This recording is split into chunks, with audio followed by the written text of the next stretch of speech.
Hi, my name is Bryce Burton, and today we're going to be looking at Etude number 4 from Portraits in Rhythm by Anthony Cirone. So this Etude is another grandioso one.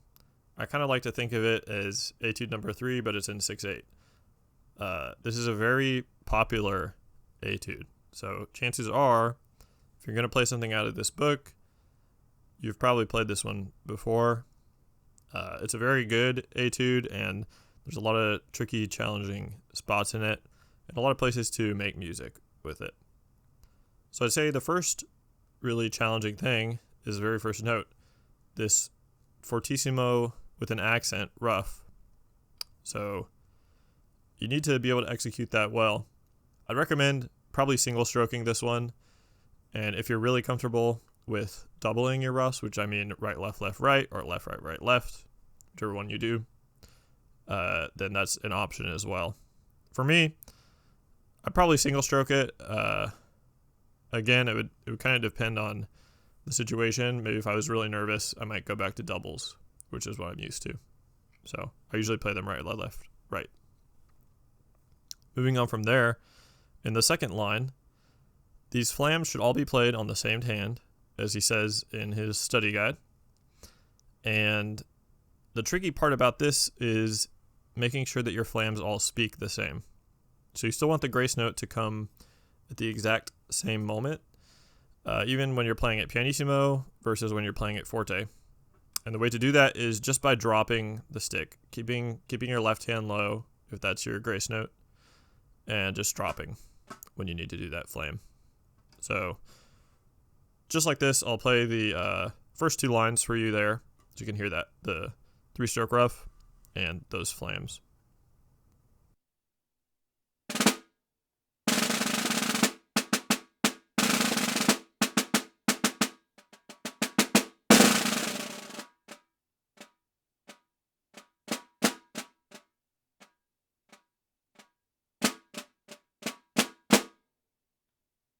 One thing that can make this a little bit easier is to realize that the last measure on line 2 is only forte and piano.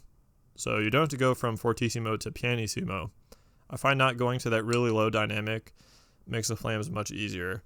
And it's very easy to kind of whiff one of the flams, either have it too close together or too open.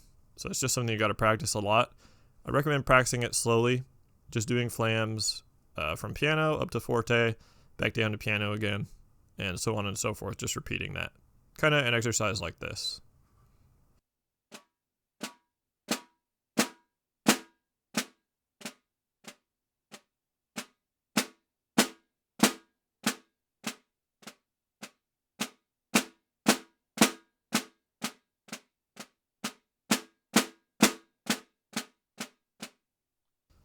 So if you practice that for a little while, slowly speed up, that should help you with this flam section. So going on from there, you really want to keep this etude as it feels like it's in 2. So instead of feeling like it's in 6 or in 1, you want this to feel like it's in 2. So 3 beats per main beat. And you can really see this in line 4. In the last measure, you have a really good opportunity for some phrasing here. And it continues kind of throughout this section. I kind of think of the opening section as like an introduction, and then this is the middle section where you have a chance to be musical, and then you have the big flourishing end. So I'm just going to play from line 4 and try to feel this in 2. I'll give those emphases maybe a little bit extra. And the only tricky part about this is that the rhythms are fast. So you got to work on your single strokes and make sure that diminuendo in the second measure of line 6 starts only on the 4th beat of the measure, or if you're counting it in 2, the 2nd beat of the measure. So here's line 4.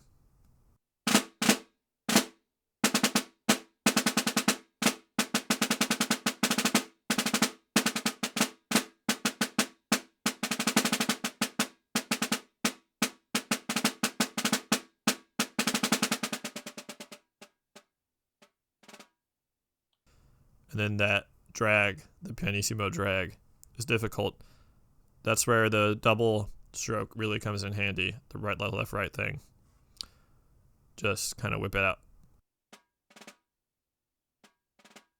Practice going from that last eighth note, the last dotted eighth note to that drag quite a bit, because that's going to be tricky, especially when you get nervous. And speaking of tricky, lines 7, 8, and 9, man, they're tough. Anybody will tell you that soft snare drum playing is one of the hardest things that we do, especially when you're nervous. Your hands start to shake. So all I can say is really just practice this slowly. Practice getting all the grace notes nice and open, and try to use bigger muscles. So for this, you're going to try to use your arm as much as possible. Think of it coming from the shoulders and the bicep. And that'll help you when it comes to nerves, because your smaller muscles will tend to shake and be a little bit harder to control. So I'm going to go from line 7 and play these 3 lines, and I'm going to keep that phrasing so we feel everything in 2. So here we go.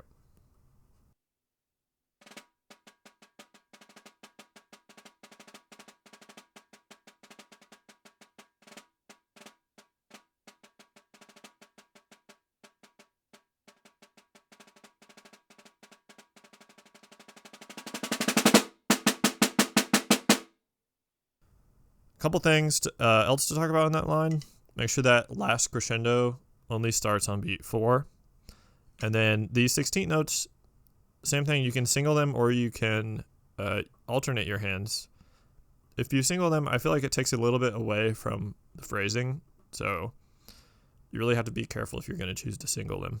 I'll try it singled from line 8. So it says with singled 16th notes.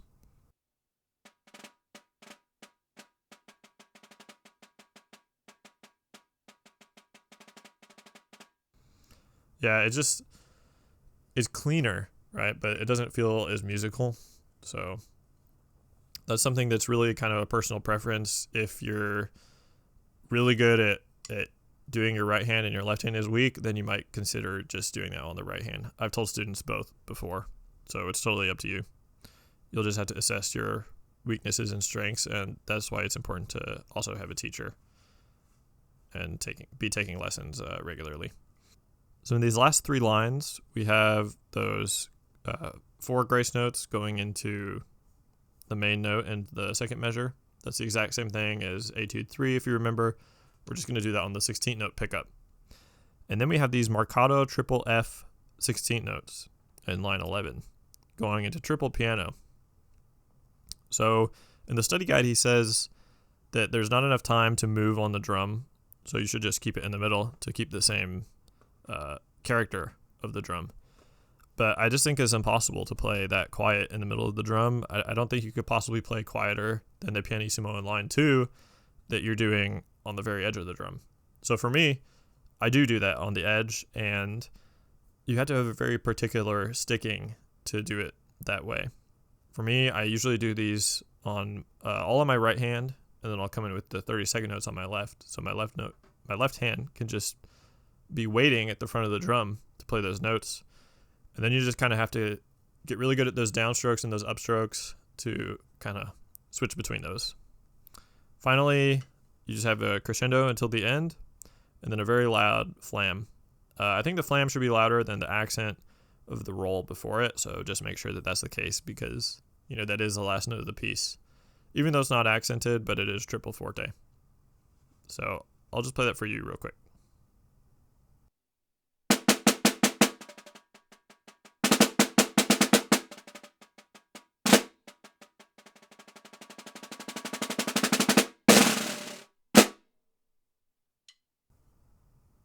All right, and that's Etude 4.